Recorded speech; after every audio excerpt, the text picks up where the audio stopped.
Hello, hello, hello. Welcome to Mahala Monday. Wonderful to have you here with us today. Welcome, everybody. My name is Dugald. As always, I am not alone because next to me, the wonderful Rhoda. And Dugald, I wasn't sure if I should mention this, but you never walk alone because I know there's been some terrible weekends that has happened, but we shall not mention that because we know that one of our guys sitting at the back is from another team, opposite team to us, obviously. But we'll never walk alone because I'm next to you. 100%. 100%, and it doesn't matter. And this show started off so well for 10 seconds, and then Rhoda just ruined it. Yes. Sorry, Dugald. No, that's all right. It's all right. It's back on track. It's okay, Rhoda. We're all right. No problem. Yeah, we're good. But yes, thank you very much for being here with us. Before we go any further, what we would love you to do is definitely like, share, and more importantly, subscribe. So if you could do us that big favor, that will be brilliant. That will help us. That will help you because you'll know exactly when we bring you a fabulous show, as we always do. And trust us, this is a live broadcast. So more importantly, we encourage your interaction. If you've got a comment, question, definitely pose it to us. But when I say us, not really, because we've got fabulous guests for you this evening. I've been excited about this one and actually looking forward to it because tonight, in proud association with the Word magazine, boy, where do you even start? How do you even intro our guests this evening? I think it's easier to ask them probably, tell us the places you haven't been to. Exactly. That I think that's a good one. That's one way to say it. Because I really don't think there's probably a place they haven't been to. But maybe there's. I'll ask that question. Secondly, this is a great question because if you are in management, if you are in business, more importantly, if you're a business owner and you're thinking to yourself, how do I inspire? We're talking business leadership, we're talking business strategy here. We have renowned speakers for you and people who work within the sphere. And they've not just been here, they've been everywhere. So this is like Springbok level. Yes, because that's international. like world champions. That's true too. I'm only world saying champions. that because the next World Cup will be in a place, Rugby World Cup, which is very familiar to our guests. That's the only reason I'm saying it. Without further ado, with us tonight here on the Mahala Monday is Mike Handcock and Landi Jac. They're with us here this evening. Welcome. Wonderful. Sorry about the Aussie thing there, but I had to throw the Springbok thing in there. No, I don't care. I don't support the Aussies. I'm an All Black. I was going to make that very clear. I had to do that too. Welcome, oh my word, welcome. Great to have you. Thank you, Rhoda. Thanks for having us. And firstly, thank you for taking the time out to be with us because, I mean, we know you're very busy people. Why Thank wouldn't you. You guys are all over the place. Quickly, how many countries have you been to? Top of your head, do you know? Oh. Yep. How many? Gone. I'm behind. I'm on 50 countries. I'm 56 50 actually the other day. 56 countries. Wow. Mike is on 114 at the 140. moment. I just can't keep up. Yeah. Wow. Now, the second one, when you say that, I'm now trying to figure out how many countries are there. 195 according to the UN. Probably some you don't want to go to. Oh, wow. So Wow. you've been around the world. Yeah, all right. That's, Gee whiz. yeah. You know, explorers never explored that much, just by the by. Just by so the you by. know. There are captains of major airlines going, I haven't done that, and I've been a pilot for 50 years. Yeah, but we have rules. You have to, when you stay in the airport, it doesn't count like as a country, right? No. You have to get out of You the gotta airport, check through then passport. it counts as a country. So That makes sense. 114, I think you've just done 115. Might be didn't you? 115, yeah. Yeah, Wow. 56 for me. I give it a what? Yeah, it's sort of Gee fine. whiz. But it is really fabulous to have you here because we've actually been looking forward to this because, I mean, the two of you are obviously, you know, household names in terms of what you do and quite recently. We are in our household. And quite recently you graced the cover of the Word magazine. Yeah, we did. Oh, beautiful. And what was that like? Wonderful magazine, I have to say. Great interview. They really do a good interview.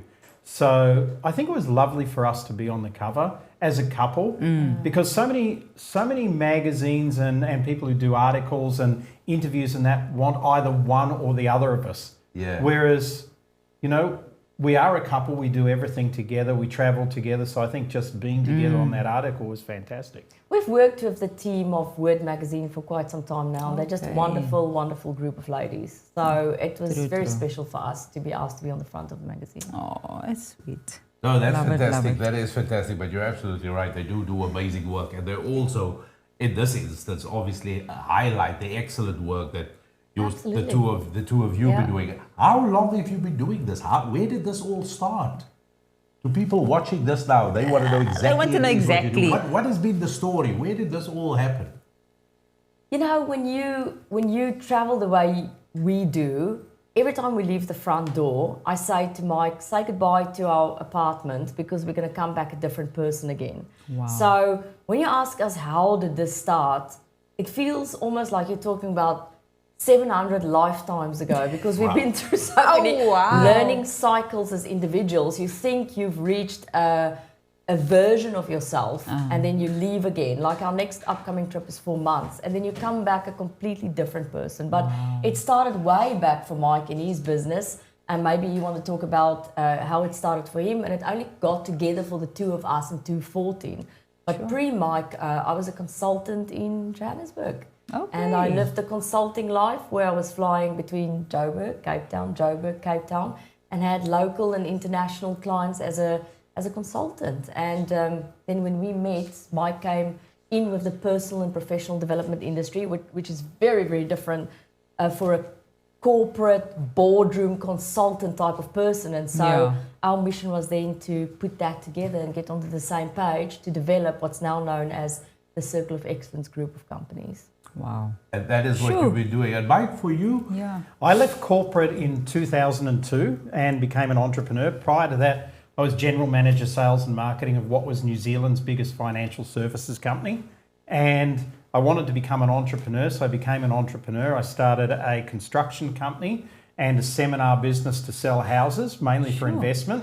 Yeah. And then I just went, I don't want to really do this anymore. I want to really help people. And so I got into personal and professional development probably 2003, early 2004. So it's been 20-something years now.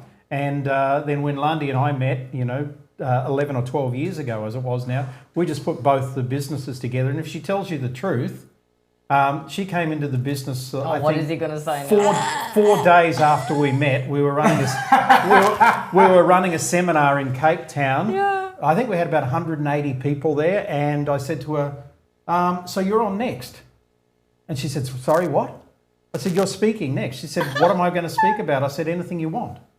And she's a natural, and she got up there, everybody loved her, and the rest is history. I'm a speaker by default, but what Mike won't tell you is that it's so lovely when we got together. It was a match made in heaven, because he will always tell you that he wants to change the world, which is really beautiful, and he does want to change the world. And I want to take over the world. So it's always good. What a combination. So it's a very good person. Always good to have a villain around. Oh, yeah. Oh, how cool is that? So this is the early 2000s. Oh, wow. Yep. This is where, at that time, when it came to personal and professional development, that was almost like a booming time for that sort of sector. Because prior to that, even I never heard of that. Where people, like where the motivational speakers, whether there was a strategist, consultants coming in for business, that's something you never really heard of it. Was that a sort of, can I say, golden age of the? I'm sure it was around. I guess you could think of it like that, and certainly it was for me in some descriptions, because different areas were opening up. So when I first got into it, my very first talk I gave was actually in Singapore. And I got this job, and I thought, this is going to be a big audience, financial services audience. I think it's going to be 1,000 people, right? I got there, it was 18,000 people. Oh, wow. Surprise. And I was really surprised, but that gave me 3 years' work in Asia. So for the first 3 years I was doing that, I was living in Auckland, and every week I was on a plane to Macau or Hong Kong or Tokyo, or the list goes on and on and on. And for those areas, it was really new, and they would literally throw money at you. I literally had people throwing money at me for books and courses and things like that. In America, it had been around for 20, 30 years before that. And I think, when I first started coming to South Africa in 2007, it still was quite new here. There were other speakers. I mean, Robin Banks is a good friend of mine, and I let him stay in my house in New Zealand when he was over there working. So he was already getting into the marketplace around 15, 20 years ago now. But there weren't too many others here of too much note at that stage. So it it was one of those weird and wacky things at the start of an industry. It's full of cowboys and wannabes, right? But then it got cleaned up because of the global financial crisis in 2008. Cleaned up again during COVID. So, we survived 2 cleanups. So we'll see if we can do a third one whenever that comes. But within your line, there can't be, I suppose, like you mentioned a friend that also does what you do. And I suppose within your line of work, there'll be many collaborations with other speakers and all of that. But there can't be many couples doing this. I was going to say no. It's very rare. There's not a lot of them doing it. I mean, I'm Mike's wife, so I'm allowed to brag. He's the president of the Global Speakers Federation at the moment. And I guess that makes me the white lady. But we do feel incredibly fortunate and blessed to be able to be doing this together because we are honestly opposites from each other. So we bring very different perspectives. We bring Mike's professional and personal development perspective, and we bring my corporate and boardroom perspective, and we're doing it to help conscious leaders play a bigger game, whatever that looks like for people. Do you find that is something that differentiates you as a world-renowned and award-winning duo, which you are? Oh, definitely. I think, but it surprises us that even though, and I think it's a sign of the times, even though people know this about us, we get somewhere and they're quite surprised that Landi does as much as what she does in some places. So we sort of run events and like Landi will do 60-70% of the event and people are like, oh, okay, well, Landi's really good, isn't she? And like, well, hello, it's the two of us. But I find it quite surprising that still surprises some people. And not all the time, but it does. So I think for us, it's constantly, we've got very different skills. And Landi just said that we come from very different backgrounds. Both, geographically, but the way we were growing up, our interests are different and everything like that. So we bring 2 different things. And I think, working with any sort of client, it also gives the yin and the yang perspective as well. It gives a South African, so if you want an African perspective and a South Pacific perspective. But between the 2 of us, we have a global perspective. The only place we haven't worked on is Antarctica. She wanted to, but I said no at the time. I don't like the cold. Mike likes the heat. I like the cold. You see, that's the difference again, the yin and the yang. Yin and yang, and obviously that dynamic, and I'm loving that because for people that actually obviously come and listen to the 2 of you, this is what inspires them, is because the 2 of us are also not the same. So you will bring that perspective from your side. And you're like, okay, I connect with you, and obviously the vice same with you. I will connect with you. So that dynamic, obviously in business, you find that helps business owners as well. Especially you find more partnerships happening these days, collaborations happening with different personalities obviously gets together. I mean, you had a meeting earlier, we know that was with how many countries, and all of these people having to obviously get on the same page. How do you manage that, especially in the new age we're at right now? Well, 2 ways really. The first thing is that when we got together, we had to get onto the same page. It was, I think people look at it and they go, look, it's a match made in heaven. So when we got together, we realized Mike's got a lifetime before me and I had a lifetime before him. And so we dropped everything and went on an 8-month sabbatical to get onto the same page, to get our values aligned, to get our brands aligned, to get our businesses aligned, to get our relationship aligned. So we made the effort and we are having a smooth time now because, we're with each other all the time, 24/7, all the time. So because we took that 8 months to get onto the same page, it's really added value to us understanding each other now, understanding the differences and celebrating it and also have very, very clear role clarification. The other part to that question is we do make use of elements, which may be a bit surprising, but we are very aware of the fact that Mike is a Sagittarius, metal ox, which means a mixture of fire and metal. And we're very aware of the fact that I'm a Gemini, which is air, fire snake, which is a mix of air and fire. And we make use of the dynamics of Eastern and Western elements to help us with certain things that's going to be compatible and certain things that's not. And we encourage our clients, and when we have collaborations and partnerships, we look at those elements as well. So we use various modalities actually to set the collaboration, whether that's a marriage or a partnership, whatever, up for success. Wow. Wow. I wanted to ask you that because you kind of, in a way, almost touching it on, because you mentioned in the short moment you got very different backgrounds. But you don't just operate and work in your own backyard. I mean, as we've established, you really cover the globe. Now, when you go to the Far East, and we all know there's a big difference in terms of doing business, let's say, the Western way and the Eastern way. Very, yeah. But over the last couple of years, and let's say, you know, we've been saying the world is a global village. Companies have gone sort of international, so that, you know, wherever the holding company, they operate all over the planet. We see it with fast foods, we see it with massive retailers. Then the advent of online shopping and all of these things taking place. Now there's an AI element happening and all of this. In terms of when, are there common threads that we, as let's say as Westerners or South Africans, that we sometimes take for granted? That we might think, oh, it's not like that in the Middle East, or it's not like that in the subcontinent, or the Far East, or the Far West, or wherever. Are there those commonalities? 100%. The world is really a lot smaller, Dougal, than what people may think.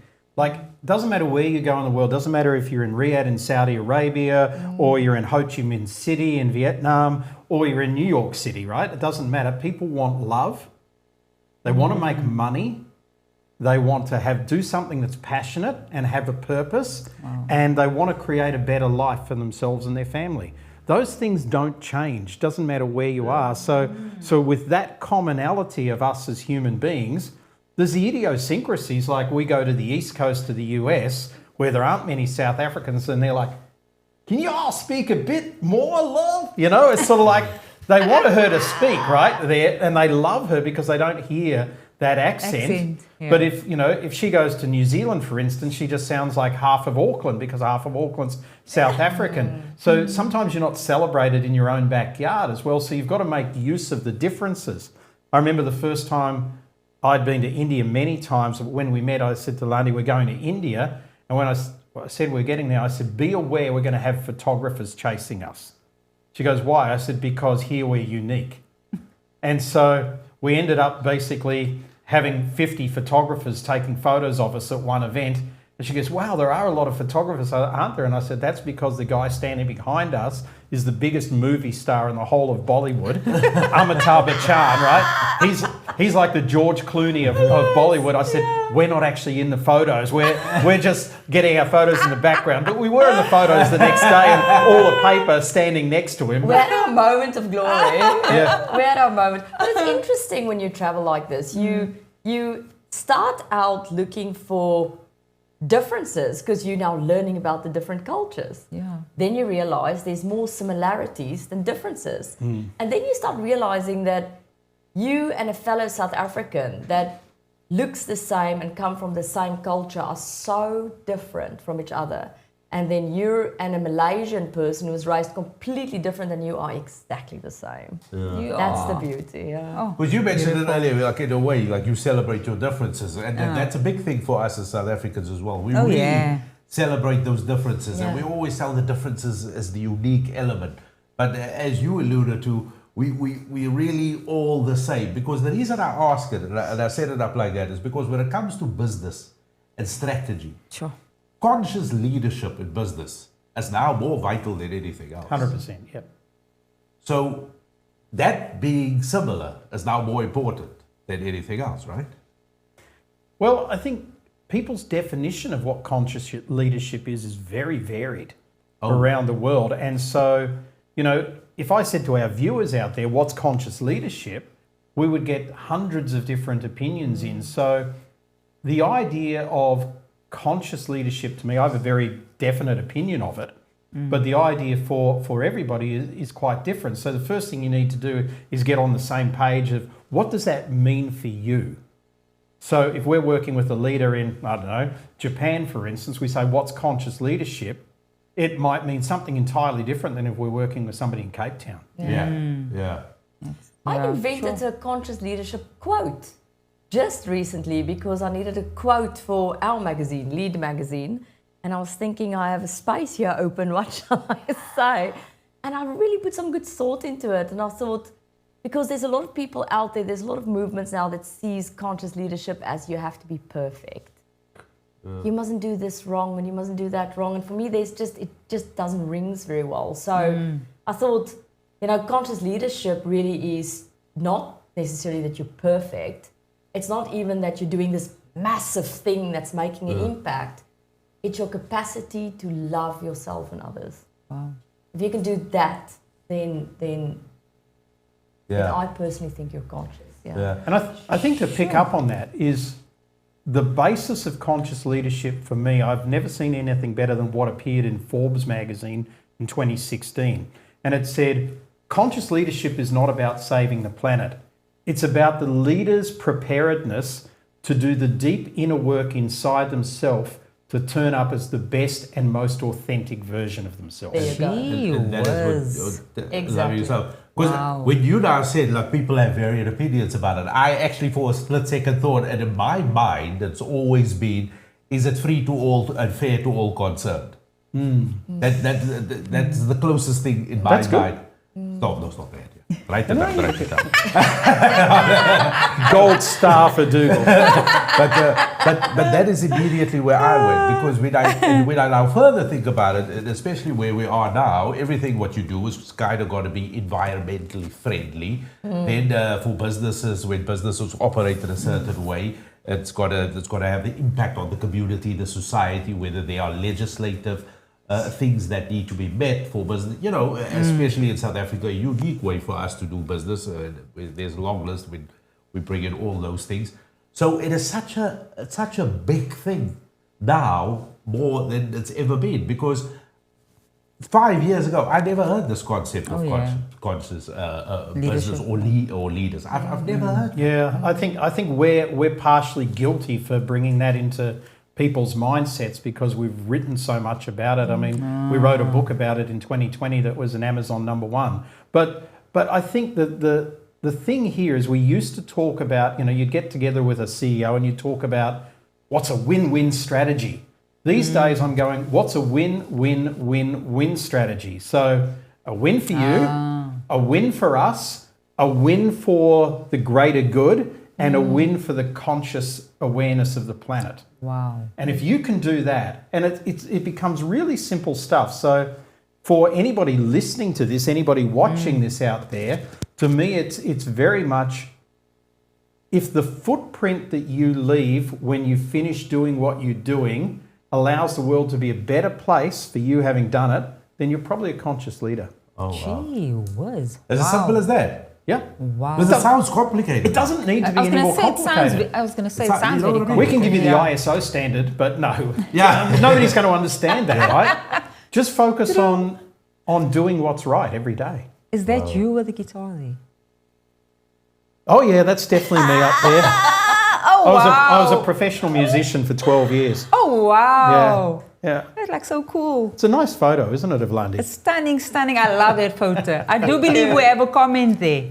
Yeah, we got some comments there. Definitely keep them coming as well. Nicole, How's it, Nicole? Nicole says, good evening, servant leadership. Servant all leadership the way. Yep. And what a wonderful phrase that is. Thank you very much for that. Jabbar says, how's it, everybody? Hi, Jabbar. Hope you're well. Good to hear from you as well. Hubert said we shouldn't just accept differences. We should celebrate 100%. Celebrate them. By embracing every culture, voice, perspective, we create smarter communities and a nation that thrives together. That is a wonderful sentiment as that. So also, that's a great sentiment we hear there from you. And also what Nicole said, servant leadership. That is kind of what we're touching on here. I think servant leadership is a part of conscious leadership. And servant leadership is about, as a leader, I am in service to you, whether you're my employee, whether you're the customer, whether you're the greater economy, etc. That's a great way to think about it. But I think where it gets confused, it means that you shouldn't lead or be a powerful and impactful leader. Whereas if something's not right, you need to become powerful and impactful. You need to change it. And I think these days, where I see corporations suffering, I don't know what you think about this, is that they're so busy being politically correct that they accept second best all the time. And I think that's where we've got to get that balance. Being politically correct is great, okay? But if we put that first instead of creating impact that can help thousands of people by doing what we should do. It needs to have that balance. So servant leadership to me is just a subset of conscious leadership. Well, I think that's something we as South Africans does so well. I'm so proud of it. We sometimes will put politically correctness a little bit aside for a true, authentic conversation. And I'm generalizing now, but so many people in the world are struggling with that. They'll rather please the person next to them than say, hey, we've got differences, let's talk about those differences. I honestly think South Africa is at the forefront of that. So much so that when we put big summits together and we need to have a speaker on stage for diversity, we choose a South African. There's nobody else you should choose. Wow. Yeah. Wow. And makes me proud. I get that. And I love the whole thing, servant leadership, because like you said earlier, it can mean so much. And it is a subsection of that, like really being consciously aware. I love it. I think it is a great term. It is, and I think for a lot of the people watching today, you see all these podcasts and all these people and all this success, and you can very quickly go, but am I making an impact? Am I of service? But you're of service when you're a mom or a dad and your kids needs you. Yeah. You're of service when you're a CEO of a company. You're of service when leading up a community. The definition of service is not something that has to be seen online. It is those silent tears and sacrifices behind the scenes as well that no one sees too. That's conscious leadership. Jeez. I want to ask you this, and I just want to shift it here quickly because, obviously, I told you guys the show was going to be so long, but as we can all see, this is not that was an untruth. We're torture time. Yeah. I'm going to have to add a little 5 minutes. But anyway, let me ask you this. We live in a very different 2025 is unrecognizable from 2024, likewise, and let's not even remember COVID, but we've gone through COVID. Imagine COVID was never there. Today, life happens in terms of social media. Everything, we don't really get news from, our traditional sources. It is somebody's opinion on a podcast, and everybody's got a podcast. True. There we go. So this is the one thing. So the world has changed. Our opinions are gathered differently. Information is received very, very differently. We're moving very, very fast. When we talk about professional and especially within your space, when you try and help and assist people professionally and personally in terms of that growth sector, social media is so big. The rules have changed. The way we operate have changed. Sure. Politically, it has changed throughout the globe. What was normally something just very far right seems to be so mainstream today. Across the globe, we see this, as well as far left. And when we have political leaders just making things that somebody would never have said in 2010. And now you've got little kids saying the same thing. And people everything is unrecognizable. Not a boring moment. To how it's been before. Are we moving too fast, lacking the skills and the knowledge to understand the now, if that makes sense, within this crazy? It's a great question. Do you want to handle it or shall I? I'll go and then you go. I don't think we have the privilege of hanging around learning the new environment. And I think that is not only a challenge for leaders at the moment, but for the human species at the moment, is to adapt with the speed of change at the moment, which is happening really, really quick. But for me, and this is actually one of Mike's sayings that I'm stealing, the microcosm is always a reflection of the macrocosm. So I think, hasn't life always been like that? You have to adapt and you have to, now we're looking at the world changing from an AI point of view and a geopolitical point of view and all that. But if you look at a normal life, marrying or having kids or having a career or getting used to retirement, it's always been like that. Change has always been there, and we've always been asked to adapt, and that's really resilience. I just think social media has really put it a bit in our faces. We're going now, this is really quick, whatever, but this has always been the way it's been. I just think it's perceived to be speed up because media is constantly reminding us now of the speed of change. But change has always been there and change will always be there. And I think the people who, the survival of the fittest belongs to those people who can adjust. Yeah. I definitely agree. I think the answer to your question is yes, from my perspective, but every strength taken to an extreme becomes a weakness. So the more we rely on social media, etc., the more we're not doing our own investigation and and putting our hand on our heart and saying, are we feeling this, that this is true? And in support of what Landi says, I think we've been fat and happy for about 50 years. I mean, let's go back to, circa 1942 and put ourselves in Europe. How's the rate of change now when we just got ripped out of our house and, got some sticker put on our arm and shipped off to Auschwitz or somewhere like that? That was the nature of what happened during history.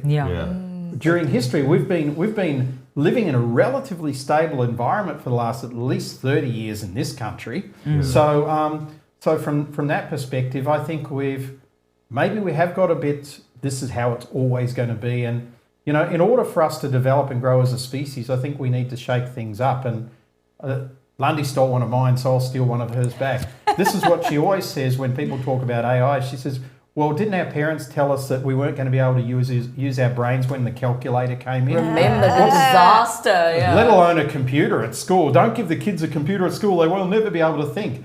AI is just another tool. But I think that's why we travel. That's one of the biggest reasons we travel is that if you remain insulated in your house or in your office and you're only watching the news, your life starts to run on perception as opposed to getting perspective. And every time we hit the road, our mind broadens and we get perspective again. So we come back a little bit more sober. You go, okay, I thought that was a disaster, but it's not actually a disaster. Or I thought that wasn't a disaster, but it actually really is. It becomes very that's a disaster. It becomes very one-sided if you're only getting that. Your one perspective. And that's why we encourage people not to just become entrepreneurs and gain freedom, whatever, but to use this platform as business professionals or entrepreneurs or leaders of companies to travel and expose yourself and widen your perspective. Such great advice to widen the perspective. I think it is a wonderful thing. Do we have a comment? I don't think so. Oh, sorry. But just a quick one, and I'm listening to you now. AI, obviously being and traveling around the world, is that a common phrase that's popping up everywhere? Because, South Africa is talking about it all the time. And we were talking about what's this revolution? Fourth Industrial. The Fourth Industrial Revolution. It was obviously also, I think it's here already. Probably at the 12th of the moment. Probably the 12th by now already. You know what I'm saying? So how do you find traveling, obviously, being exposed to the world? What's the common thread? Is AI one of the conversations that's obviously popping up all the time? Everywhere. Everyone is talking about AI. Everyone is talking about, we do these masterminds around the world where we go and put 10 people in a room and then we say to them, look, what's your problems? And we solve it for them for 3 hours. And that's how we understand at grassroots level what's happening in entrepreneurship in each one of the countries. And that's why we travel. Everyone is talking about AI and what's going to happen, but everyone's also talking about what it means to be human and what's going to happen. So those two are very, very topical. Some people are very concerned about it and some people are very excited about it. And it doesn't seem to have a midway. Oh, wow. You seem to have school AI, and you seem to have school human, and people are very opinionated about it at the moment. And very few people go, but hey, can the two maybe hold hands? Can we maybe work together? Wow. But it's very topical around the world, and people have big questions, naturally so, because we are going through a quantum leap. I've got a couple of just quick thoughts on that. When the Soccer World Cup came to South Africa in 2010, there was a massive influx of people turning places into guest houses. Yeah. Right? And a lot of those went broke after 2010. Yeah. AI is another fad. We just had social media. It sort of became popular in about 2007. It lasted till about 2022, and then in came AI. Maybe AI is not going to get 15 years at the top before the next thing comes in. Oh, wow. So But to me, AI often why it's being talked about is because people go, I can make money out of AI because I'm just going to say we're all AI'd now in what we do. But we've been, and now I see people going, we've been in AI for 10 years. I go, no, you haven't. You've been in AI for 10 minutes. You just think that that's a part of your branding. So I think the whole AI fad, a lot of it is smoke and mirrors in terms of who's actually doing AI and things like that. Because most people are using AI just like they use Google. Exactly. So and most companies are just using it like they use Google. Instead of going, where's a good place to eat in Belleville? Instead of putting that into Google, they're putting it into ChatGPT. Yeah. That's not really doing anything different. Exactly. I saw something online the other day. Well, I'll get it wrong, but it's something like AI will make more millionaires in the next 5 years than the internet did in the last 20. Yeah. Or something like that. Yeah. You know, That's but probably there's right. that kind of scale that there was. That's what I saw, and that goes to your point as well. Everybody is just talking about it because they're going to make money out of it. Yeah. I look at it like this: if it's like, where's a good place to eat? That's it for me. That's as far as I go. But why does it need to be Exactly. anything else? And I mean, like in New Zealand, if I go back a little while, the farmers got rid of their sheep. You know, New Zealand's full of sheep, and got avocados. Oh, wow. They were the biggest thing for 5 years. Then those went. Then they got kiwi fruit. They were the biggest thing for 5 years. Then they went, and then they started ostrich farms. Then everybody got sick of ostrich eggs, and they went. All these people made fortunes, then lost them, made fortunes, then lost them, made fortunes, then lost them. It's like a gold rush. This is just another gold rush. And change won't change. Yeah. It will continue to change. Will develop. Yeah. Oh, wow. Oh yeah, that's how it is. Phew. Anyway, listen, thank you so much. But we got some comments. So before we go and wrap it up with you, we've got some comments that we want to pose to you, and hopefully there is a question there. But, Nicole. Hi, Nicole. Nicole says there are shortcomings of conscious leadership. It can be seen as idealistic, time-intensive, risk of overemphasis on harmony, hard to sustain, and being self-aware, cultural fit issues. As per Hubert. And that is to what Hubert has said, which is brilliant. And then Hubert says, self-conscious leaders ask, I believe, true leadership starts with accountability to your people and your purpose. Yep. Between Hubert and Nicole, when you guys I was going to have say this, Nicole a political again. party, I might vote for you. So No, true. AI is not a fad, but a transformative technology that's already integrated into many aspects of life and is expected to remain relevant for the foreseeable future. Yeah? She's right. Yeah. Thank you, Nicole. Thank you Wow. very much. That is it. Thank I you, will but still Nicole. vote for you guys. I will still vote for you. But thank you very much for that. And that is really some great thoughts there. If you keep the comments coming, we'll have the conversation going there, of course, as well, because this is how we learn and this is how we explore our horizons in all of this. We're nearly at the end of 2025. In a lot of ways, you touched on it earlier. I got the sense from you, Landi. You never said it, but I almost got the sense like you haven't worked a day in your life now. There's excitement and you love what you do. Between the two of you can see it. Oh yeah, I mean, definitely. if you could bottle passion, there it is. Yeah, there it is. You can see it. Yeah. So which is wonderful to see. I must say it is humbling to see, and it's inspiring to see. 2026 must be really brilliant. I know Mike mentioned we're going here in 4 months, 5 months, which is all happening into the new year. Yeah. What does 2026 look like? Well, we first have to finish 2025. We're about to embark on a big trip. We're going Spain, USA, Canada, India, New Zealand and Australia, which takes us into 2026. So Mike is still serving out his presidential year, which started in July, and you're finishing next year, July, for the Global Speakers Federation. So that's really taking us around the world a lot. For Mike specifically to go and visit all the speakers associations and inspire them, to play a bigger game, because that's what we do. So for us it's very much about the fact that we met each other late in our lives, so we don't want to miss a thing. Is it the Aerosmith song? I don't want to miss it. I don't want to miss a thing. Close my eyes. Yeah. that's really driving us. It's like, we didn't meet when we were in our 20s or in our 30s. We met later, so we were like, let's make it work. 1 + 1 = 11. If two people start working together, you're not building a business, you're building an empire. So that's the driving force behind it. And then other than that, what an incredible privilege is it to inspire people. Wow. To inspire people and to say to people, look, what you've been handed is but a fraction of the options that's available out there for you.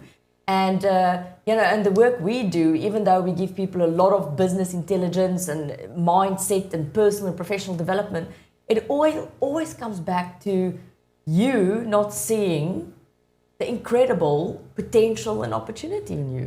Sure. And that drives us to go around the world and to say to people, you are so much more than what you give yourself credit for. And you don't have to become a genius to change the world or take over the world. You just need to realize what's within you, And so just having someone believing in you or someone encouraging you, saying, saying, have you seen these 2-3 things? Have you considered it? Can open up whole new worlds, and that makes us happy. With that being said, yes or no? Would that be? With that being said, yes or no, when you engage with a prospective client or anybody that you've helped personally, professionally to develop, do you leave richer out of it? Do you feel like you've gained a lot more? Of course, yeah. 100%, because if we don't think that we're going to, we don't take the client on. Yes. Sure. Yes. So it has to be a mutual exchange. Wow. So our value system, actually, one of our values is enrichment. Oh, wow. So if we can't enrich you and we don't feel that you can enrich us in some way, then we're not interested. It doesn't matter how much money is involved. And someone else can help you, yeah. Having the unique perspective of traveling the world, speaking to business and organizations across the planet, business leadership, everybody in the C-suite, all of these. When we look at South Africa, just to pin it down here, in terms of your perspective and what you hear at these conferences and events and with other business leaders, what they would ask you, are we on a good trajectory? Are we working as hard as we could? Are we doing the right things? Are we asking the right questions? What is there that Dugald the layman can do to make things better? Oh, now you're going to ask the South African. Mike is going, oh, there she goes. Look, I noticed that question was directed towards me. I'm a huge patriot. Mike always say that travel, the tourism department in South Africa should actually pay me a huge amount of money. Because as far as I go across the world, I look for my fellow South Africans and I give them a lot of hope. And when I speak to local South Africans, I say to them, we're at the top of our game. We are incredibly hardworking. We're very, very solution-minded. We got an incredible dark sense of humor that makes us super resilient.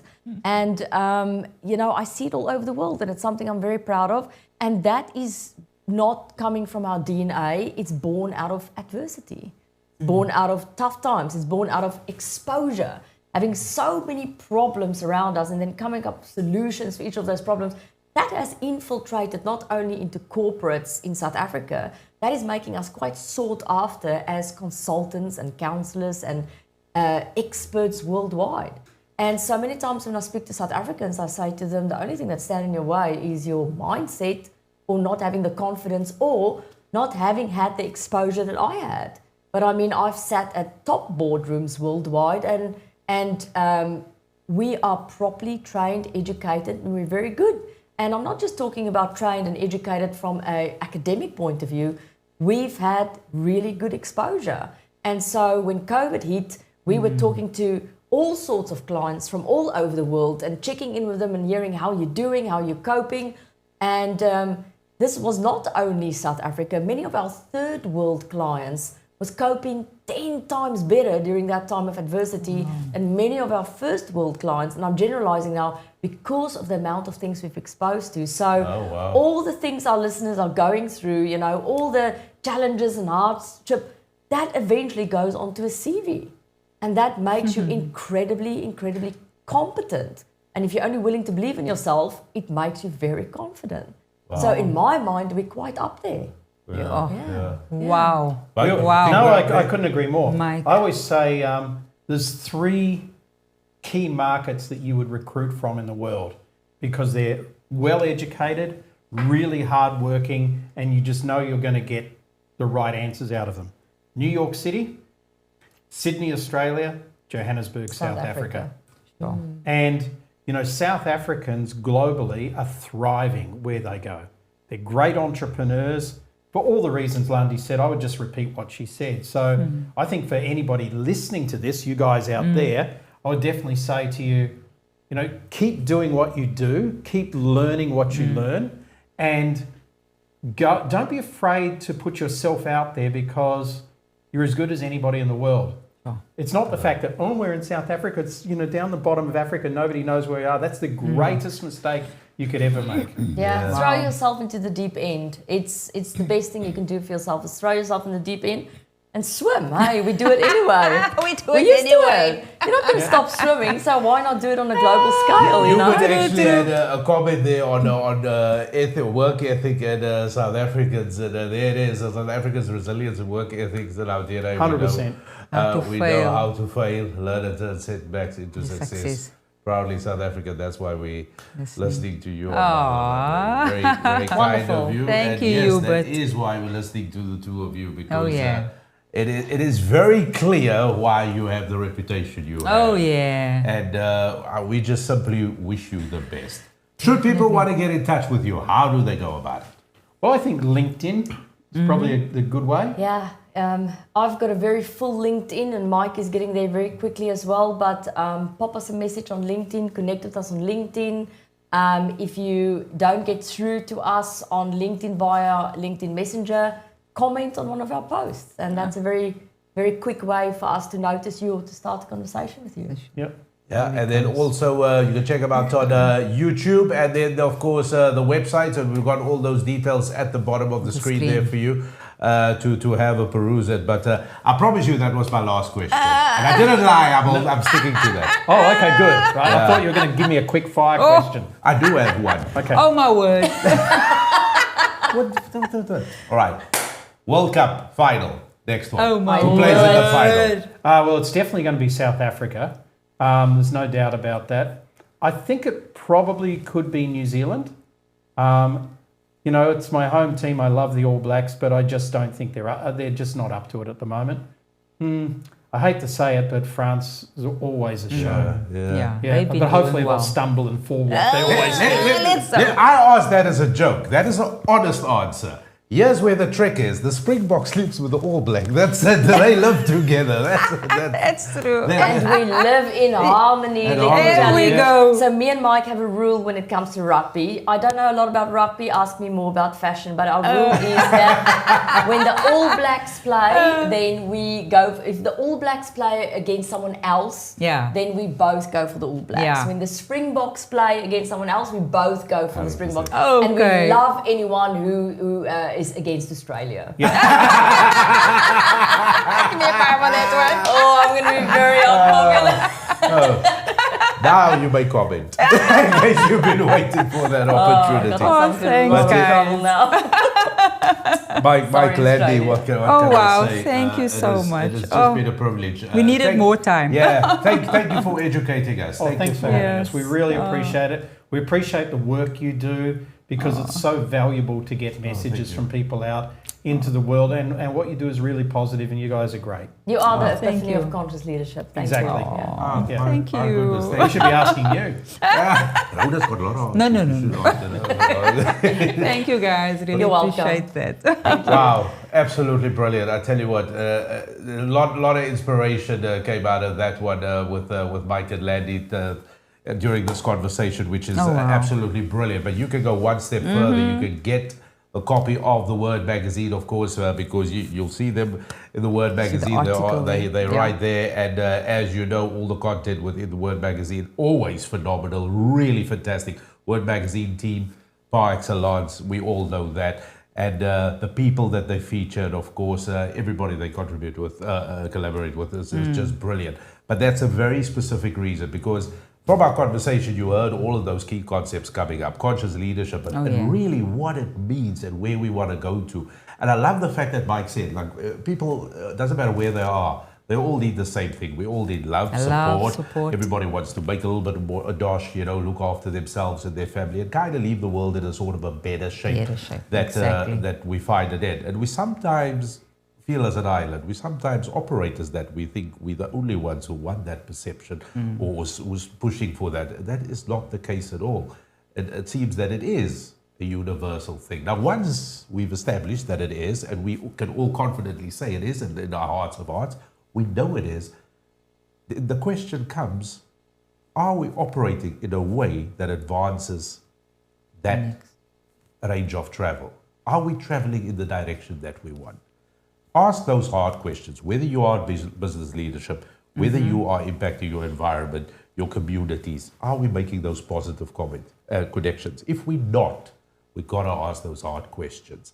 But what can I tell you? You've got to go check out. Go to the website. Go see Mike and Landi's work. They do really outstanding stuff. It is really phenomenal. And get in touch.